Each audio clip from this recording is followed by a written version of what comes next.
I'm Brandi Kruse. Coming up today on Undivided, the Silent Majority Foundation has filed suit to challenge the masking rules that led to felony charges against election observers in Island County, Washington. Plus, a local teachers union has deleted a social media post about hate that was clearly targeted at a female athlete.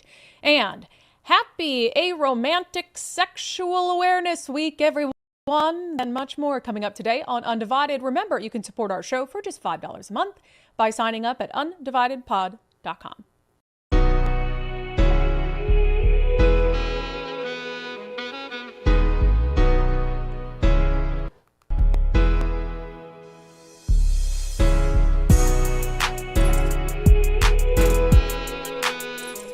Hello and welcome to Undivided. Thank you for being here on this Wednesday. Thank you so much for your commitment to giving Common Sense a comeback. I'm Brandi Kruse. So we have a couple updates on exclusive stories that we brought you over the last few days. First, I want to go back to Island County, Washington. So you guys know we've had now two of the Republican election observers who had been removed from the ballot counting watch area because they refused to wear a mask. And the auditor in Island County had made a masking rule. This is just in the November election. Yes, in 2024, there was a masking rule.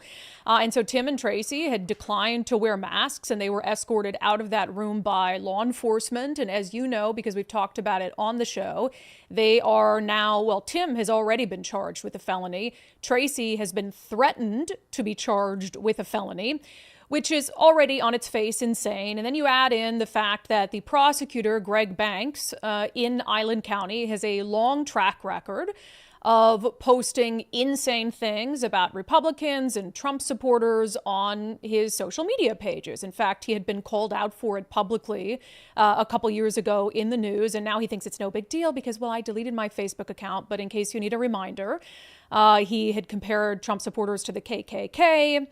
He said Republicans are racist bullies with second-grade intellects, said we need to cleanse society of their diseased thinking, et cetera, et cetera, et cetera. So the whole premise of everything is insane. Today, the Silent Majority Foundation has filed a lawsuit on behalf of really Washingtonians, I would argue, but on behalf of those two Republican, actually three Republican election observers. We haven't talked about a third one of them. So they filed this in Superior Court for the state of Washington in Island County. Tim Hazelow, Tracy Abel, and James Peterson are the plaintiffs, and it is versus Island County, Washington, and Sheila Kreider in her official capacity as Island County auditor. So, and also, by the way, Gregory Banks is named in this in his official capacity as Island County prosecuting attorney. So in a nutshell, the Silent Majority Foundation says the case challenges the authority of Island County officials to impose a mask mandate on ballot observers. Plaintiffs argue that the rule issued by defendant Kreider and supported by the Island County Canvassing Board exceeds the authority granted under Washington law and election regulations. So they're not filing a lawsuit in essence that would stop or intervene in the felony charges against Tim Hazelow, the possible felony charges against Tracy Abel. They're not defending them per se, but in a way they are. So what they're getting at the heart of is they don't believe that WAC, the administrative code, or anything in Washington state law gives the Island County auditor the authority to institute what is essentially a health regulation, to say you have to wear masks if you want to be an election observer. So the question then would become, if a court rules that the auditor didn't have the authority to mandate masks in the first place, then do the criminal cases against these election observers go away? You would think they would have to. Now, the Island County prosecutor seems dead set on moving forward with felony cases, thinks he's totally righteous. He wrote it to us in a long email about why this case is justified, and essentially he is a protector of democracy, doesn't have to recuse himself, even though he clearly hates Republicans and everything they stand for and wants to rid the nation of their diseased thinking. So I give a lot of credit to the Silent Majority Foundation for stepping up on this one. And this is a case that could have some wide-reaching implications. I mean, the mask nonsense isn't done in Washington state. Not by a long stretch. I mean, this was just 3 months ago. Well past the pandemic. when the auditor in Island County said, yeah, you've got to wear masks. Like long past when we realized that especially those kind of masks weren't going to really do a whole lot. Not to mention that there's video evidence that there were individuals allowed in that room without masks on after Tracy Abel was escorted out. And the officers who came in to escort out both Tim and Tracy weren't wearing masks, so why were they allowed in the ballot counting area without masks on? So there's a lot of inconsistencies. There's clear lawfare at play here. But let's start with, and as the Silent Majority Foundation is trying to do, let's start at the very beginning of this. All this stuff that's happened since, let's start at the very beginning. Did they have the lawful authority to require these election observers to wear a mask? If the answer is no, then it seems like everything, the fruit of the poisonous tree, everything that came after that would be sort of null and void. One would only hope. So that's what's happening there. Also, we have an update on, so we've had these two excellent interviews you need to watch. One of them aired on Sundays with subscribers. We played clips from both of them on Mondays and Tuesdays show. First with Frances Stout, who is a basketball player in the Tumwater School District, who decided to sit out her last game of the year because she's like, I'm not going to play against a biological boy. There was a biological boy on the other team named Andy, who actually joined us on the show yesterday. The entirety of that interview is going to air coming up this week on Sundays with subscribers. But we had talked on the show, was it Tuesday, I think, about the Tumwater Education Association. So the teachers union for the Tumwater School District had posted this on Facebook. Dear trans kids, this world is better with you in it, and you are worth fighting for. And they posted this whole thing. I'm not going to read the whole thing, but it's hate cannot drive out hate, blah, blah, blah. Like clearly, so this came after Frances told her story publicly and had pushed out, her story and her version of events on social media. So this whole post from the teachers union about hate was very clearly targeted at one of their own students, at Frances Stout, which is just on its face completely inappropriate. That you would have the teachers union, which represents the teachers in that district, including Frances's teachers, that they would come out and shame her for simply saying, I'm not playing against a biological boy. That's not fair. So the update on that is they took that post down. That takes a lot for a teachers union to be like, let's delete that. I mean, they post all sorts of crazy, insane political nonsense. But I've got to say, I don't think they took it down for any sort of like thinking better of it, because we know that that's just not reality. I think there's two reasons they probably took it down. One is the school probably told them, you do realize that this makes it look like teachers are attacking a student when you're posting about no hate, no bullying, etc. And then the other thing is they were being eviscerated in the comments. I mean, it was glorious. If I was feeling down this week, I just went to the comments of this post and was like, I mean, people were absolutely losing their mind at this post because, again, they're only sticking up for the small sliver of the trans community. And it has such an outsized influence on everything they do. And then in the process, they deem everyone else as these hate-filled individuals, including a sophomore girl. So it's just wild stuff. So I thought it was very telling. Either they're concerned about legal ramifications, or the school's like, you can't bully our own students online, or they were just sick of being absolutely dragged on social media, that the Tumwater Education Association took down that post. So I think that's good. I'll call it a tiny little win. One win for sanity. All right, another story we want to follow up on that's been happening. We've been putting out these somewhat daily, I would say, action alerts during the legislative session. And the goal is to really give you a simple way to just click on a link and pro or con a bill, because I realize that it's hard to navigate the legislative process. I mean, it's hard for me, and I've been doing it for 15 years.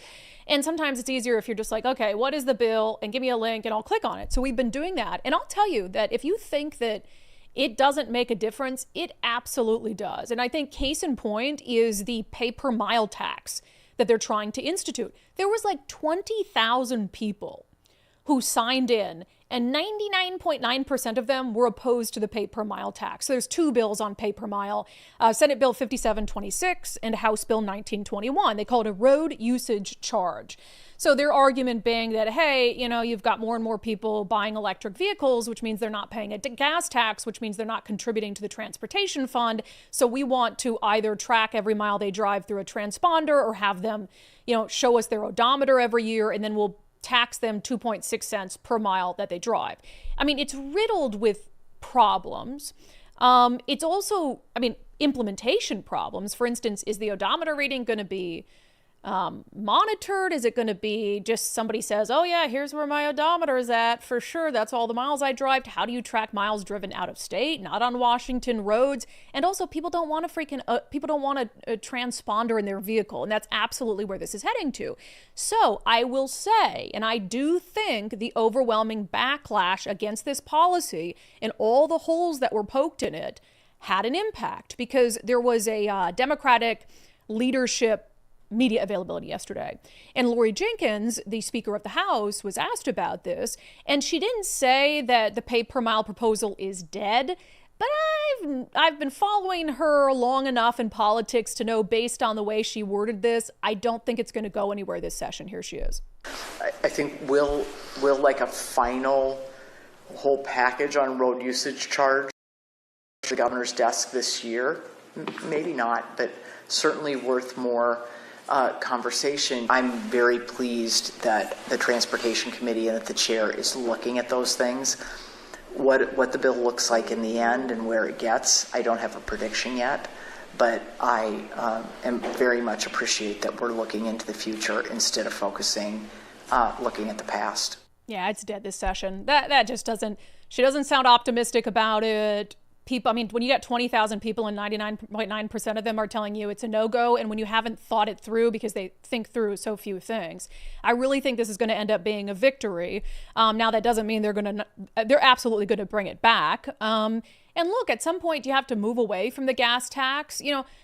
Look, taxation is theft. But beyond that, there has to be some way to pay for road repairs and all these things. And is it fair if you have a gas vehicle and you're paying a tax at the pump, and then you have somebody who's driving an electric vehicle using the same roads and the same bridges and they're not paying for anything?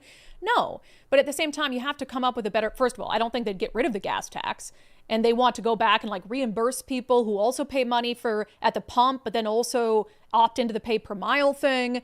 So I just feel like it's going to lead to people being double charged. I also think it's a workaround where they're going to spend the money on things besides roads and bridges, because right now you have to only spend the gas tax on these transportation projects and roads and bridge repair and all this stuff. So I think that this would lead to them spending it on other things. So there's a lot of problems with it. But if you think for a second that voicing your opinion on these bills and sending your lawmakers strongly worded yet polite emails doesn't make a difference, I can tell you it does. And so one other thing on the session, and we're going to talk about several other bills tomorrow, there's a really important cutoff happening this Friday.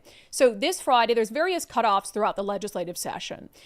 This Friday is the policy committee cutoff. So if bills haven't been passed out of their policy committee by Friday, then they're essentially dead if they're not moving forward. Now, Olympia is Olympia, and they can find creative ways to resurrect anything. But if something isn't popular enough, even in its own committee that it was assigned to pass out of that committee, then it's probably not going anywhere for the session. So tomorrow we're going to talk about some things that are kind of teetering on the edge ahead of Friday, so you know about it. But as we send out those daily action alerts, please make sure you take 20 seconds to click on the link and voice your opinion. Even if your opinion isn't the same as mine, which why would it not be? I'm essentially a genius, right? Humble genius. All right, we're going to talk about another shooting on a King County Metro bus. It's really shocking. I guess I don't understand. I thought that you couldn't have guns on buses. I thought you couldn't, so I guess I'm just a little baffled as to how there could have been a shooting on a bus.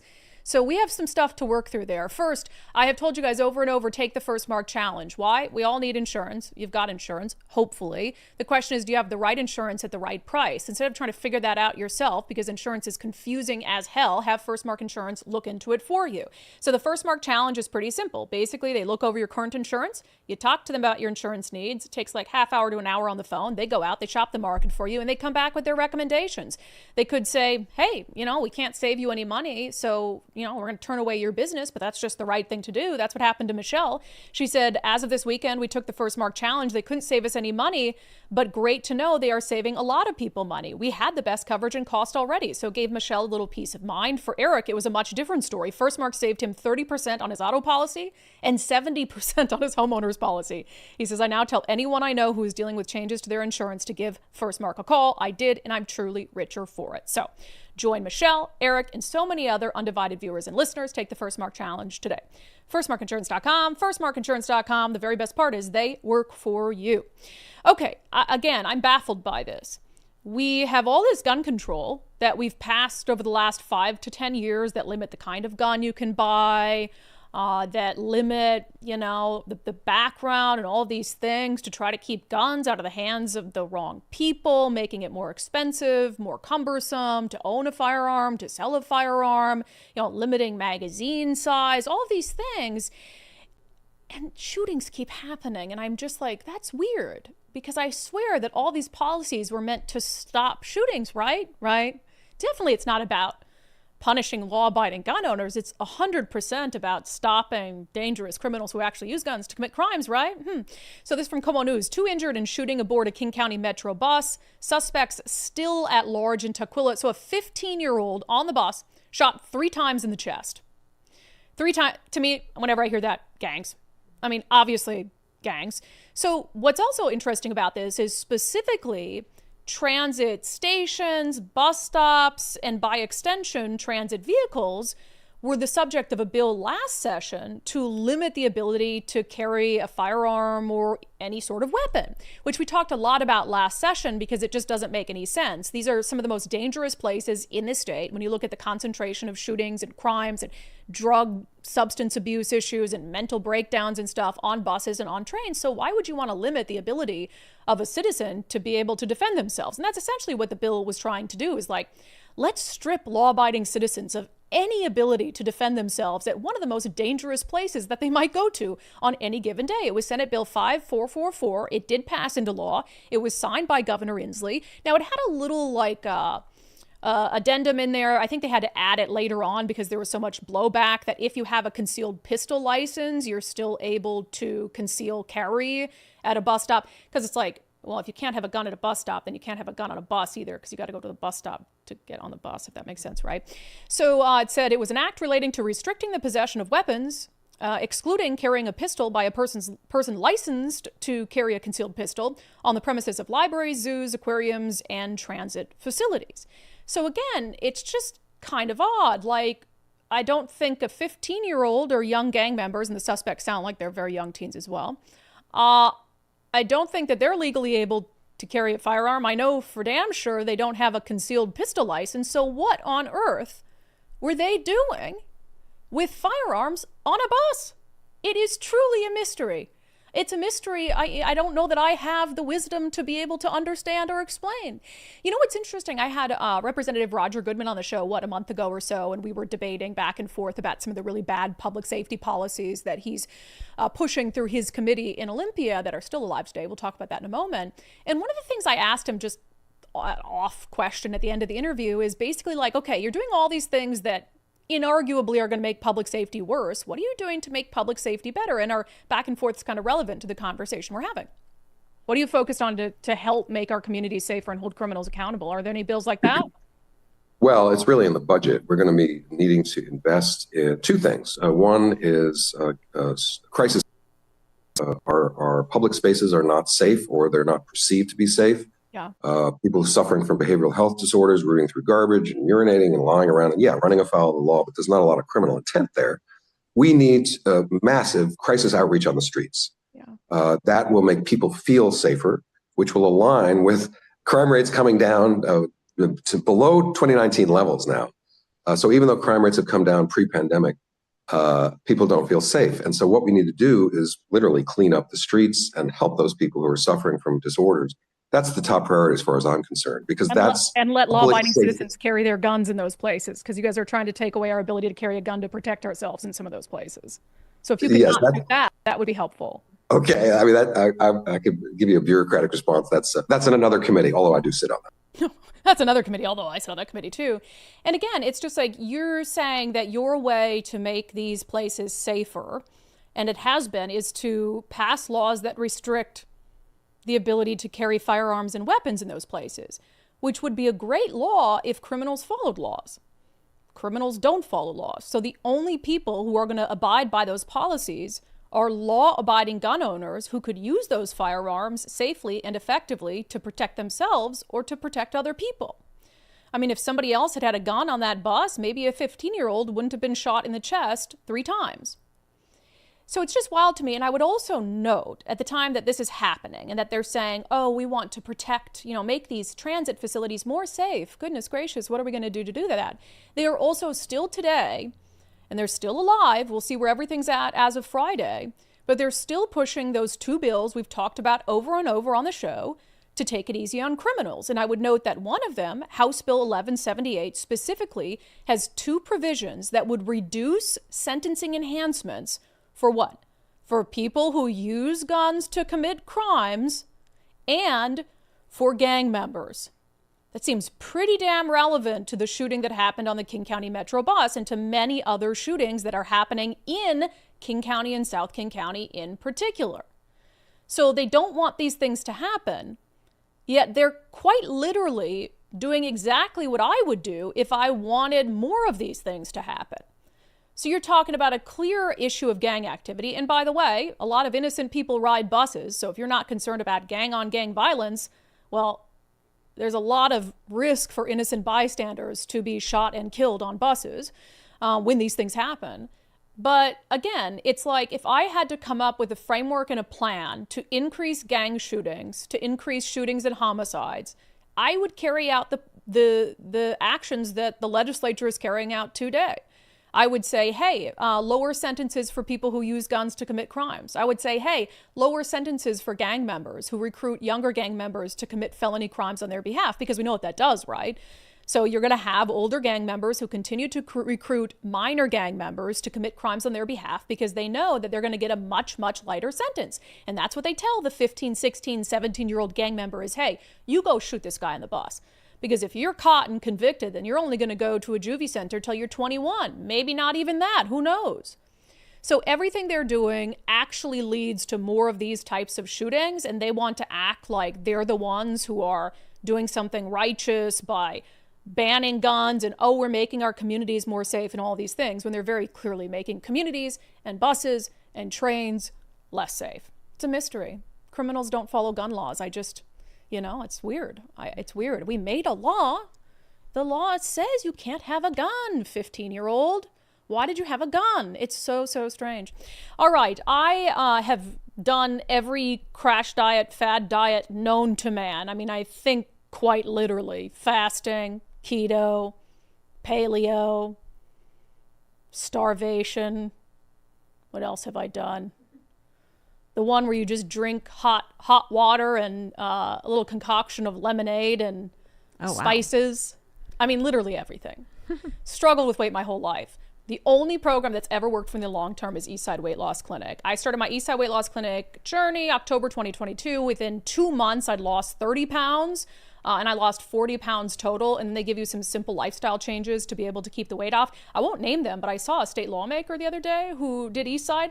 She looks so good. Did you see me at the rally the other day? I was like, you're tiny.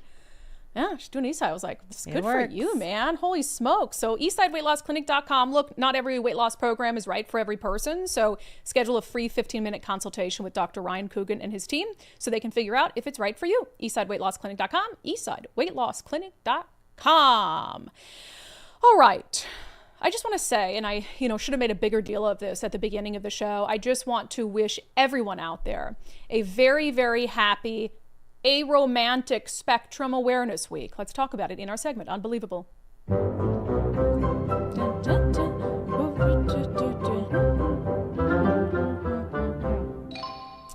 All right, let's see what the educators of our youth are up to, shall we? Washington Education Association on social media talking about the issue of the week. Improving test scores? No. Improving attendance? Absolutely not. Improving anything? No. But they do want to, well, I guess that's not fair. They do want to improve public awareness for Aromantic Spectrum Awareness Week. According to the WEA, for many people, February is a celebration of romance. But did you know that some people experience little to no romantic attraction? They identify as aromantic, and February 16th through the 22nd of this year is Aromantic Spectrum Awareness Week. Learn more. These are the teachers. That's the union that represents public school teachers. before we even get into what the hell Aromantic Sexual Awareness Week is, why are you posting something like this? And again, they want to act like, oh, you guys overblow our political and social indoctrination, and this stuff isn't happening. This is the union that represents every single public school teacher in the state of Washington, and this is the only sort of nonsense they post. We just talked about a post that was posted by the Tumwater Education Association with a trans flag, and we want, we're supportive of you. This is all they do. They spend so much time doing this, which is so weird when test scores are in the toilet, attendance is down, enrollment is down, etc. So let's click on the Learn More link, shall we? I'd like to learn more. Let's see. It was funny because, I don't know, it was Matt Gilbert saying on social media that he read it as Aromatic Sexual Awareness Week. Aroma, yeah. Aromatic. No, aromatic. I know, but aroma. I know, yeah, but I'm okay. breaking it down. Sure, okay, gotcha. And so he thought it was like people who are turned on by scent, which I guess scent is a strong aphrodisiac. Yeah, some. Isn't that what you said? We were picking a scent for our studio. I did. And you picked vanilla because you said it was an aphrodisiac. I'm like, I'm the only one here with you.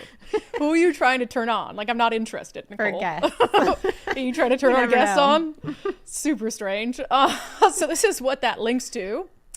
Aromantic Spectrum Awareness Week. What is it? What is aromanticism? Is a romantic orientation which describes people whose experience of romance is disconnected from normative societal expectations, often due to experiencing little to no romantic attraction, or sometimes feeling repulsed by romance, or being uninterested in romantic relationships. That's just an ugly person, right? Isn't it? Instead of, because you're like so alone in the basement eating Cheetos and playing video games that you're like, I'm not. It's not that I can't find someone, it's that I'm aromantic. Yeah. I don't want to. I could find someone if I wanted to, but I'm repulsed by romance. Yeah, maybe I should go with that. Yeah. Why is Nicole single? Oh, she's aromantic. She's repulsed. She's repulsed by romance. Oh my God, it's good. I can't believe they gave it a flag. Do we really need You a can't flag? believe that? I mean, I can because this is where we live now, but stop. Stop with the flags. It's just insane. All right. You know what else is repulsive? This is the subject of our daily subscriber show poll, which we'll get to in a moment. But so here I am, innocent me. Actually, can we do a second dose of unbelievable before I don't want to miss it. So, okay. Thank you.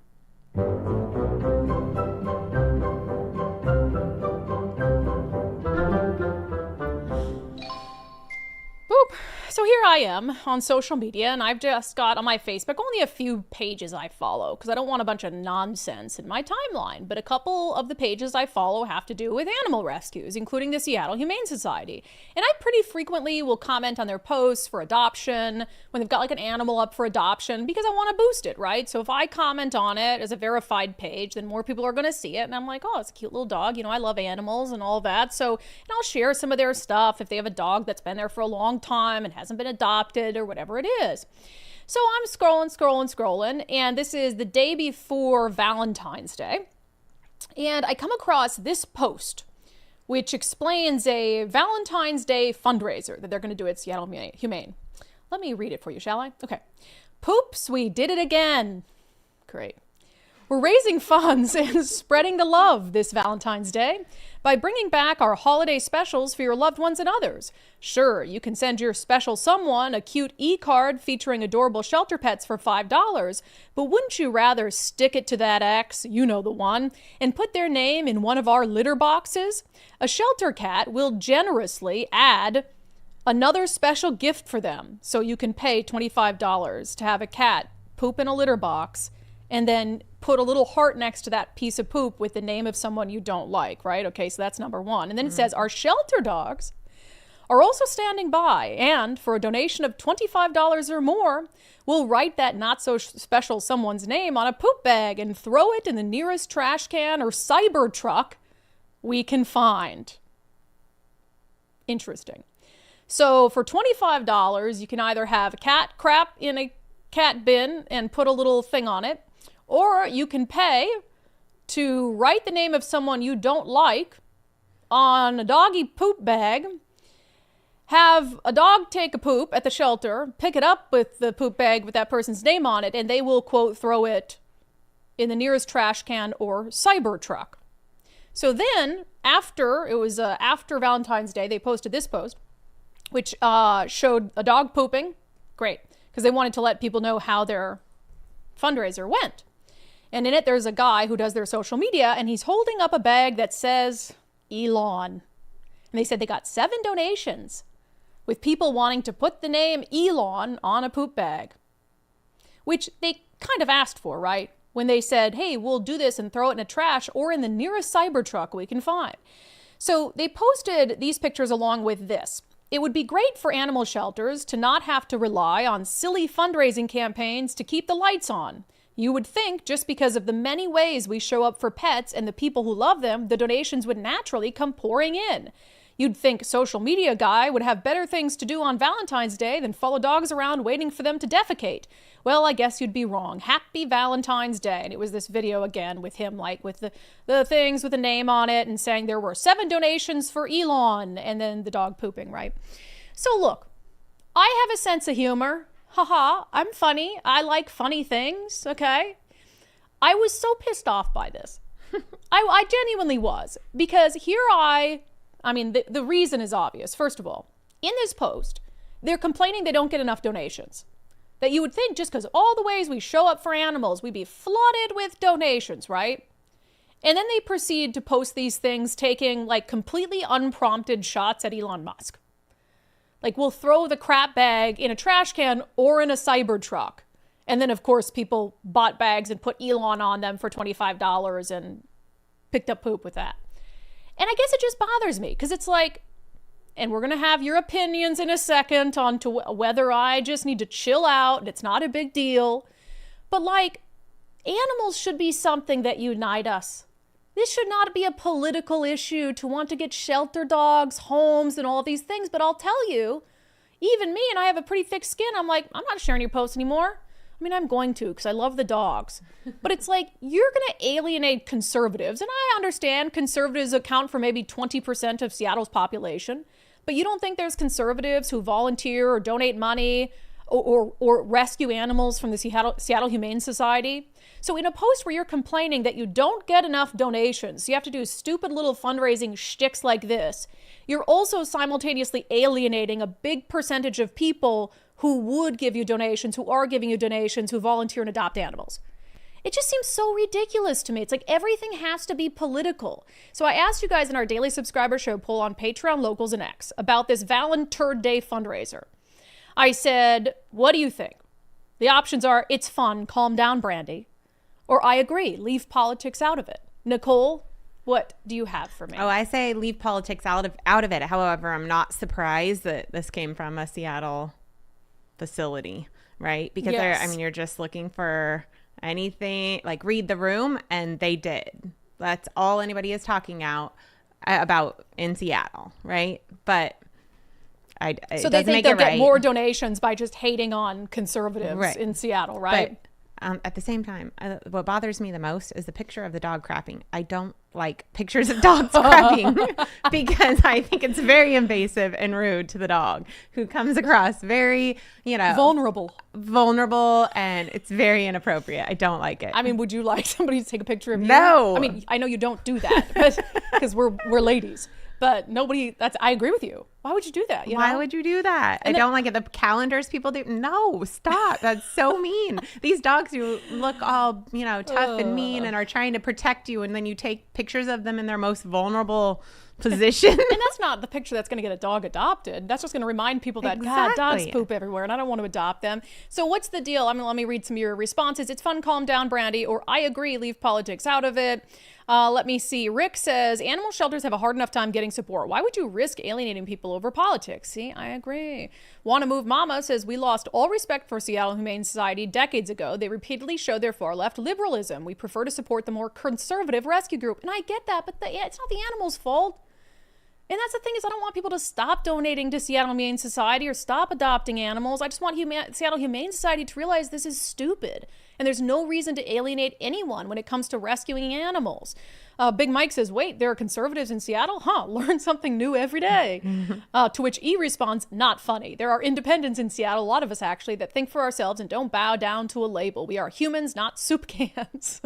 That's funny. I've never heard that. Stop labeling me. I'm a human, not a soup can. Right.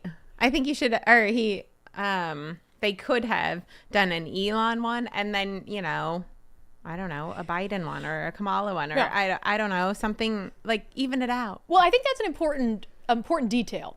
Had they just done the fundraiser itself is funny, right? Mm-hmm. It's cute.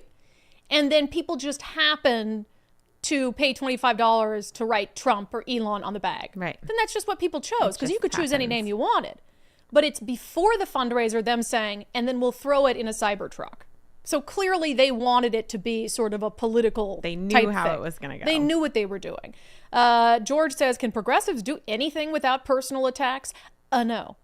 Why? I hate when anything brings in politics, but this isn't even about politics. It's their morals. They're displaying and spreading hate and making a joke of such bullying behavior. That's what's wrong. I don't care that they are the Humane Society. They should be ashamed of themselves. And again, I'm not taking out their ridiculousness on the animals.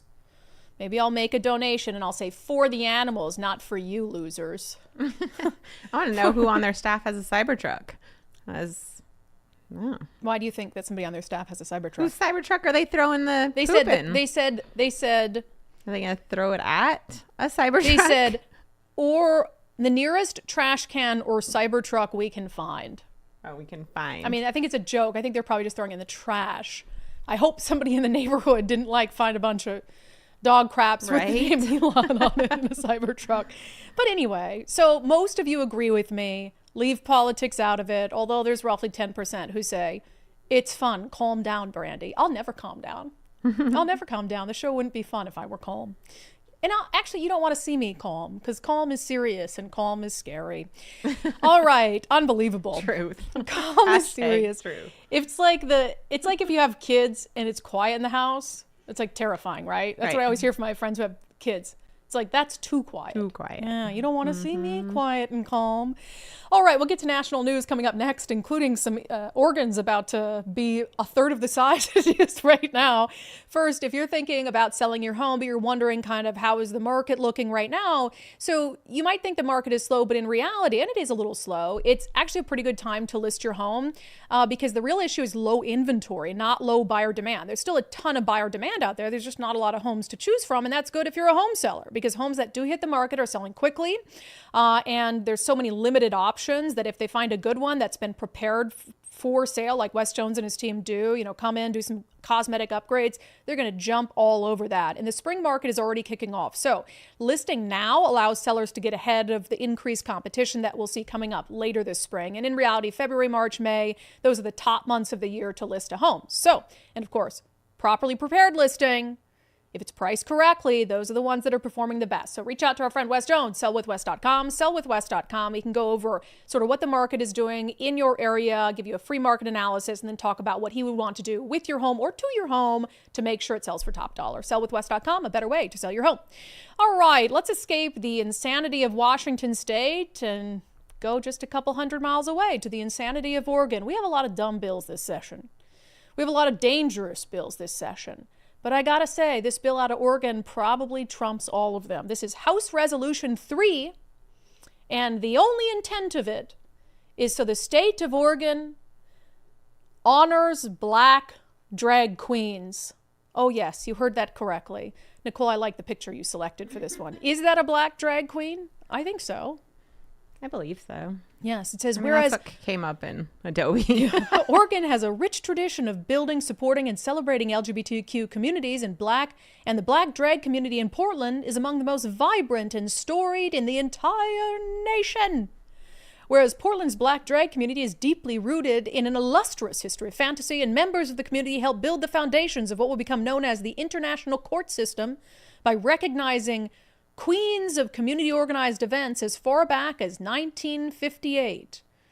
And then they talk about Rochelle, who in 1969 was crowned the first Black Rose Queen at the Days of Wine and Roses Fall Ball. This is really important stuff here. I'm learning a lot about Portland's black drag history. In 1970, Portland's black drag community connected with the blossoming concept of the court with the formation of two parallel nonprofit organizations, the Portland Forum and the Imperial Sovereign. What is this? What is this? This is real. This is mental illness stuff. I'm just going to be honest. Like, this whole thing goes through this history of black drag. And none of it makes any sense. And not only are they passing a resolution, which whatever, everything gets a resolution these days, but they're holding public hearings so people can talk about this. This is the most important thing that's going on in Oregon right now. No, not when 2/3 of the state wants to secede and join Idaho, as we'll talk about right now, because that bill's just dumb. So I'm not going to give it any more airtime. So you guys know in Oregon, and actually in Washington, some people have wanted to move part of Washington into Idaho, although there haven't been any real serious efforts in that regard.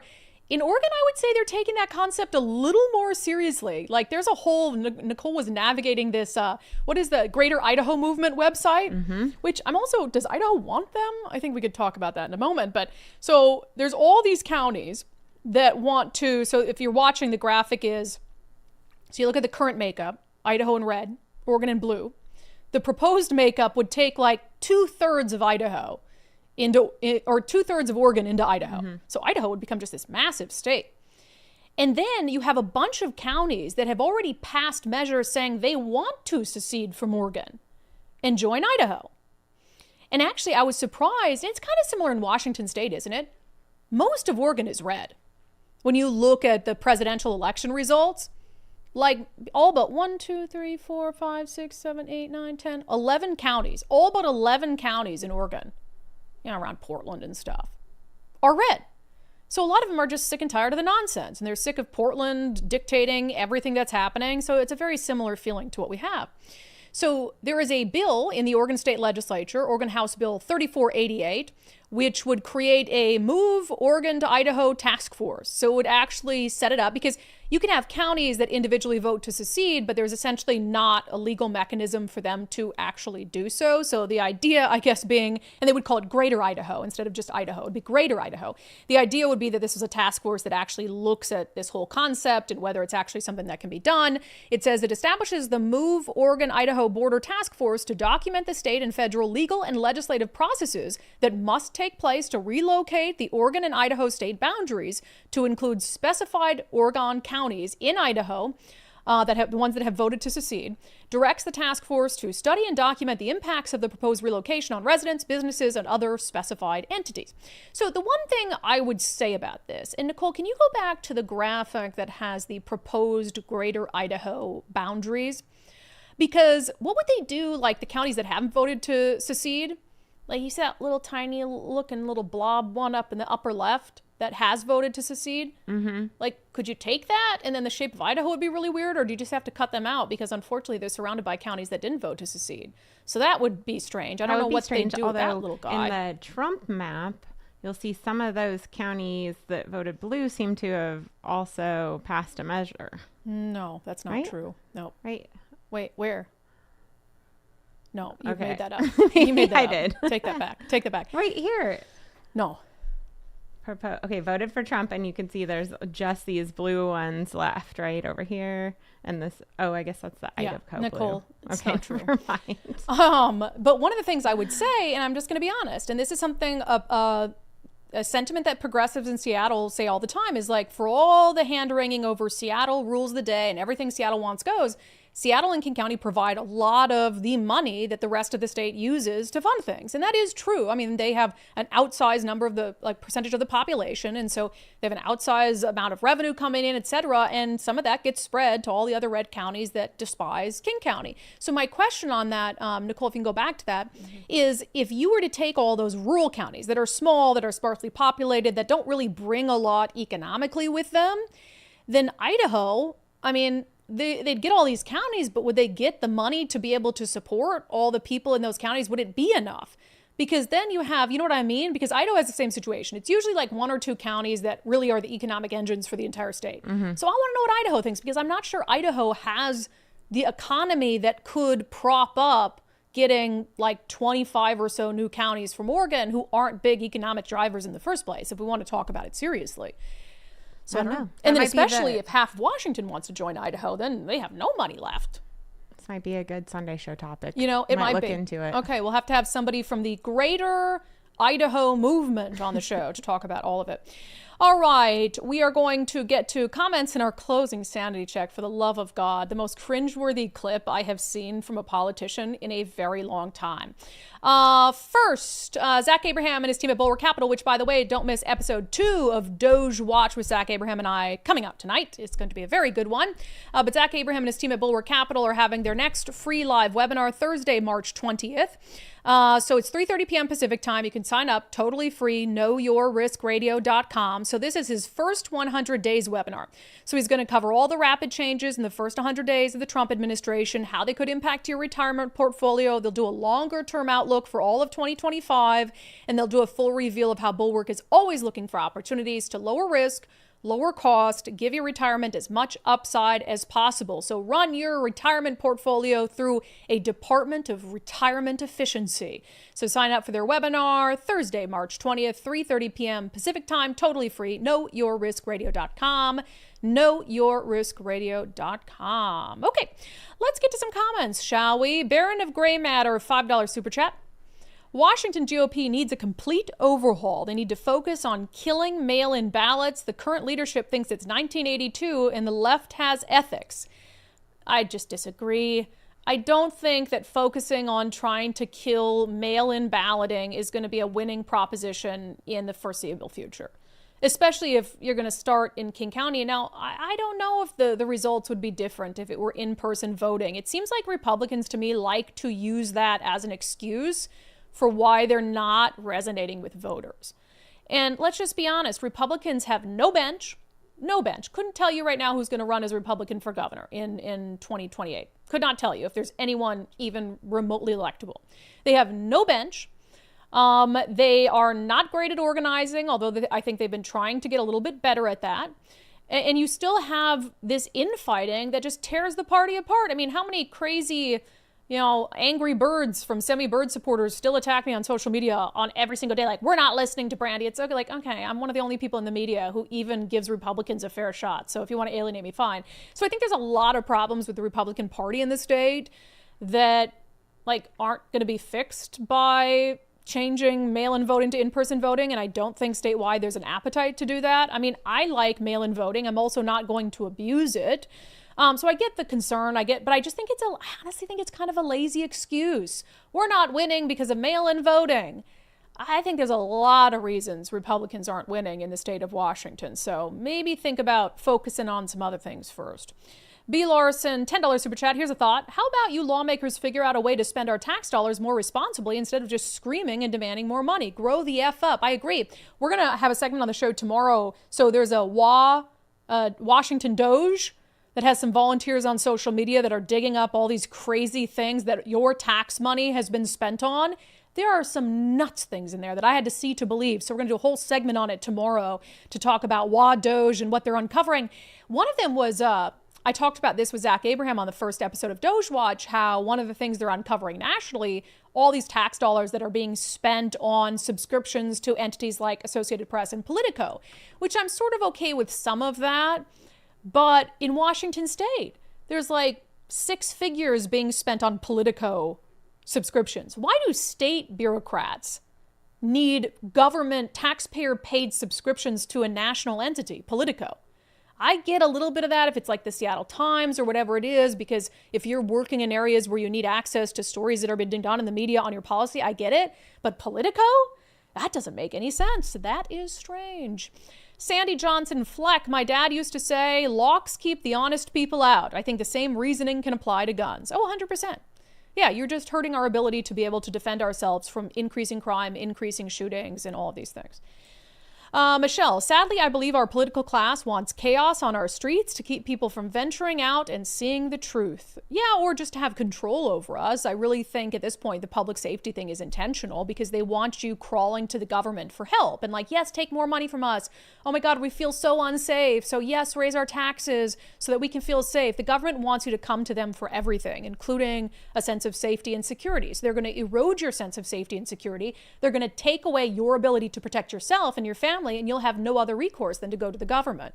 That's what they want. Call me a conspiracy theorist, but Michelle, sadly, I believe our political, I already read that. Bob, how any of this still has momentum after Trump became president? I don't know. I mean, Washington State is just so eager to be the resistance. So it's almost like we've doubled down because Orange Man bad. So I don't know if more people are seeing reason, but the people who were already certifiably unhinged, they're doubling down for sure. They're digging their heels in. So hopefully it backfires because they're still pushing some crazy stuff in Olympia that I just cannot be popular. But then the media doesn't cover it in the way the media should cover it.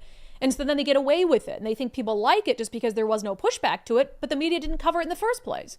So it's all this like sick cycle where people are just left in the dark. Did you see the Trump and Elon interview? I saw parts of it. I saw parts of it, but the part that I did see was where Trump said, usually you sign these executive orders and you think you just got something done, but there's so much pushback to all of this and everybody creating a stir, and it's really challenging all of these what the states can do versus what Trump can do. And it's very interesting, but if there's a Democrat next time, like, wait for it. Yep. 100%. Because you're going to get the same treatment now. There won't be any easy politics now. No. God, it's just wild.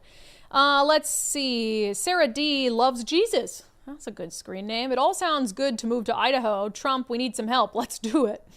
Nightwolf, Olympia will never allow Eastern Washington to secede. They benefit from the agriculture tax revenue.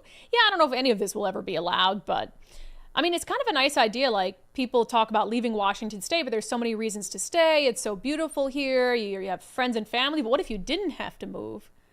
The state boundary just moved. So you got to stay put, but now you're in Idaho and not Washington State. Right. So you have all those good things. Yep. Spokane Valley girl, as far as Greater Idaho, and if it would have the economic base to support it, I'm wondering if Greater Idaho would need as much of an economic base if they didn't have to support all the liberal programs that conservatives are against. That's true, because you're still paying taxes in to fund all that dumb stuff we're going to talk about on the show tomorrow and all those liberal programs, even though you don't benefit or want it at all. Let's get into more super chats. Julian with a $50 super chat. Keep up the good work. Thank you. I will. Woody 2.0, Whiskey Wednesday. Are you drinking? Have you drank? Oh, but I might after this. It's been a day. It's always a day. Tech hates us. It really does. I quit. No, we don't. I quit. No. We're not the only ones. We're not the only ones that have tech problems. I did go on Tommy Lahren the other day, and they were late because they had tech problems. It made me feel a little bit better. See? And then Elon Musk does all these lives on X, and the quality of them sucks. And I'm like, aren't you Elon Musk? See? So it's not just us. Yeah, that still doesn't make me feel better. Sorry. All right, can I get to our closing sanity check? Because it is I suppose the worst thing I've ever seen. So Seattle Mayor Bruce Harrell, sanity check. My apologies. I don't want to rob anyone of anything. Great. Okay, so Seattle Mayor Bruce Harrell had his State of the City address, which is already lame. Who wants to watch that anyway? But he had this huge moment and this huge announcement for the crowd. Here it is. Right now, at this moment, I have an announcement to make.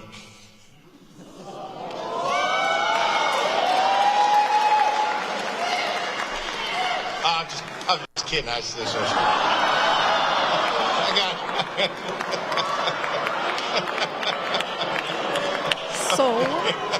awkward. You thought it was hilarious. Listen to the crowd. Okay. It's a long speech. I had to break it up a little bit here.